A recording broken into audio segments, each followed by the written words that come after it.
Mon arrière-grand-père, Georges-Édouard Piaget, est entré dans l'horlogerie en qualité de paysan horloger, mais en ayant déjà ce génie de mécanicien de précision, puisqu'il avait développé un système assez sympathique et assez innovant du balancier de l'horlogerie classique. Ensuite, il avait quand même 14 enfants, donc 7 fils et 7 filles.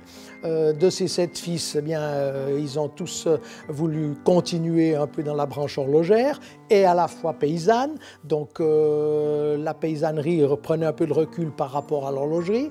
Et mon grand-père, Timothée, était la deuxième génération en continuant de travailler dans l'atelier familial qui était encore dans la ferme familiale.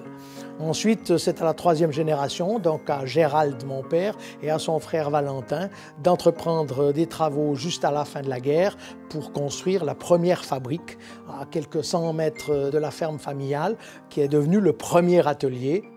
La période la plus faste de la créativité de Piaget, je la situe à partir des années 60 jusqu'à la fin des années 80. Il y a eu vraiment une recherche extrêmement diversifié et repoussant absolument sans cesse les limites de l'imaginaire et de la créativité.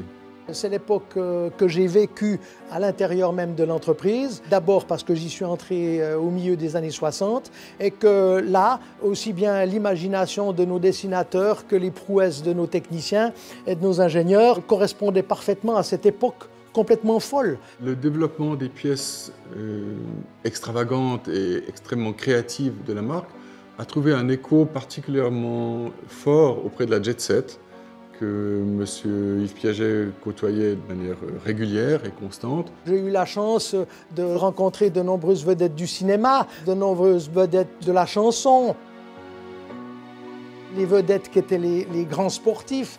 Alors, de voir un Sammy Davis Jr. Être épaté devant une montre Piaget, qu'il portait fièrement, qu'il signalait parfois même dans un ou l'autre de ses shows, c'était quelque chose de remarquable. J'ai rencontré Salvador Dali, qui lui aussi avait été sensible à l'évolution de Piaget. Sans parler de Peter Sellers, à qui j'ai eu l'occasion de présenter la collection à Genève et qui finalement, et je portais une extra plate à mon poignet, lorsque je l'ai rencontré à l'hôtel, a voulu acheter ma propre montre. J'ai dû enlever ma montre et la mettre à son poignet et la lui vendre. Ben ça, c'est le souvenir que j'ai de Peter Sellers.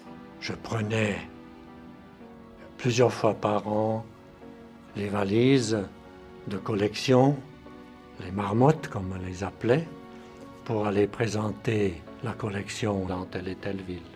Et c'est ainsi que j'ai fait connaissance avec ces personnalités. Ça allait justement des acteurs de cinéma aux banquiers, aux industriels mondialement connus, aux chefs d'État, aux ministres. Je peux dire que j'ai vécu une histoire extrêmement passionnante.